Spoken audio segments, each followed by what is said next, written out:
역사는 사실의 기록이다. 이 말 되게 익숙하죠? 어쩌면 학창 시절에 그렇게 배웠을지도 몰라요. 근데 정말 그럴까요? 오늘 저희는요, 바로 이 생각에 정면으로 도전해 보려고 합니다. E.H. 카의 아주 유명한 책, 역사란 무엇인가를 길잡이 삼아서요, 정말 중요한 질문을 함께 파헤쳐 볼 겁니다. 자, 바로 이 질문입니다. 역사는 그냥 있었던 일들을 쭉 나열한目錄일까요? 아니면 사실은 누군가의 강력한 주장일까요? 우리가 보통 생각하는 역사는 변하지 않는 딱딱한 사실들의 집합체잖아요. 근데요, 만약 그게 전부가 아니라면요? 그 생각이 틀렸다면 어떨까요? 이걸 이해하려면요, 우리가 제일 먼저 깨부셔야 할 게 있어요. 바로 사실이라는 신화입니다. 그러니까 과거는 있는 그대로 아주 순수하고 객관적으로 존재한다는 바로 그 생각 말이죠. 한쪽에는 이런 관점이 있었어요. 그냥 과거가 실제로 어땠는지만 보여줘. 19세기 역사학의 아버지 랑케의 말인데요. 이게 오랫동안 정설이었죠. 역사는 그냥 팩트를 전달하는 거다. 근데 다른 한쪽에선 이런 목소리가 터져나옵니다. 사실 같은 건 없어. 해석이 있을 뿐이지. 이건 니체의 말인데 완전히 정반대의 생각이죠? 이 두 관점이 팽팽하게 맞서는 겁니다. 바로 여기서 E.H. 카가 등장합니다. 카는 이렇게 말해요. 과거에 일어난 모든 일, 그러니까 그냥 사실들은 마치 거대한 바다와 같다고요. 그 수많은 사실들 중에서 역사가가 이거 중요하다 하고 딱 낚아채서 의미를 부여하는 순간, 그게 비로소 우리가 배우는 역사적 사실이 된다는 거죠. 그러니까 핵심은 뭐냐? 사실은 가만히 있다는 거예요. 누가 그걸 끄집어내서 마이크를 쥐어주느냐가 중요한 거죠. 아니, 그럼 대체 이런 생각을 한 E.H. 카는 어떤 사람이었을까요? 대체 어떤 삶을 살았길래 이런 통찰을 할 수 있었을까요? 자, 이제 그를 한번 만나보죠. 에드워드 할렛 카.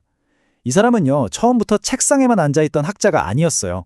무려 20년 동안 영국의 외교관으로 일했습니다.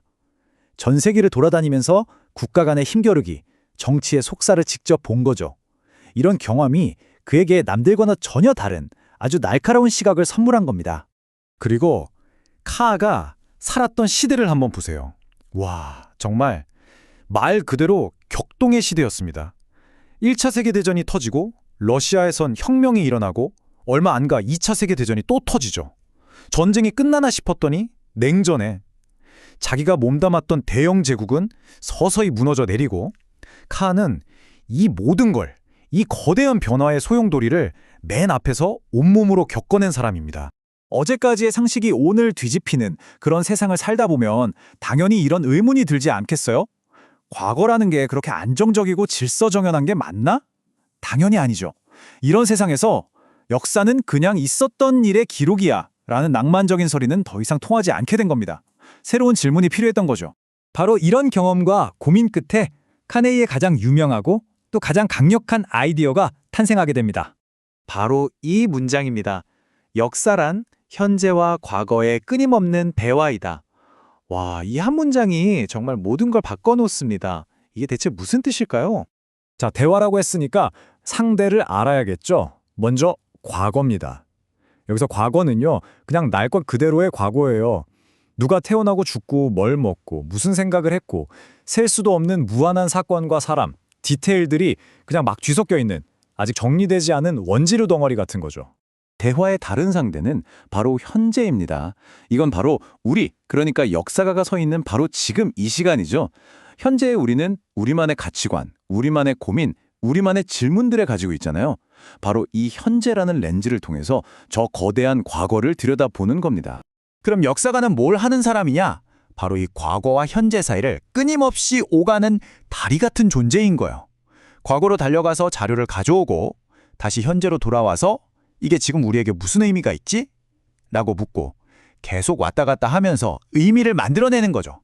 단순한 기록원이 아니라 창조적인 번역가에 가깝습니다. 카가 든 비유가 아주 기가 막힙니다. 자동차 사고가 났다고 생각해 보세요. 원인이 뭘까요?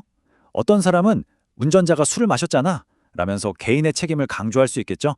또 다른 사람은 아니야, 브레이크가 고장났대 하면서 기술적인 결함을 지적할 수도 있고요. 또 다른 사람은 원래 그 길이 맨날 사고 나는 곳이야 하면서 구조적인 문제를 말할 수도 있습니다. 보세요. 다 맞는 말이죠. 그런데 뭘 원인으로 선택하느냐에 따라서 이 사고의 의미, 그리고 우리가 얻는 교훈이 완전히 달라져 버립니다. 역사도 똑같다는 거예요. 좋아요. 역사는 해석이다. 알겠습니다. 근데 그게 그래서 뭐 어떻다는 걸까요? 이게 그냥 학자들끼리 하는 고상한 이야기로 끝나면 재미없죠. 자, 지금부터 이게 우리 현실에 얼마나 치열한 문제인지 한번 보겠습니다. 역사는 승자의 기록이다. 이 말 들어보셨죠? 이게 바로 그겁니다. 해석할 수 있는 힘, 즉 역사를 쓸 수 있는 힘은 보통 강자에게 있거든요. 그럼 당연히 그들의 이야기는 크게 기록되고 패배하거나 소외된 사람들의 목소리는 작아지거나 아예 지워져 버리겠죠. 우리가 배우는 역사가 과연 누구의 목소리를 담고 있는지 의심해 봐야 한다는 뜻입니다.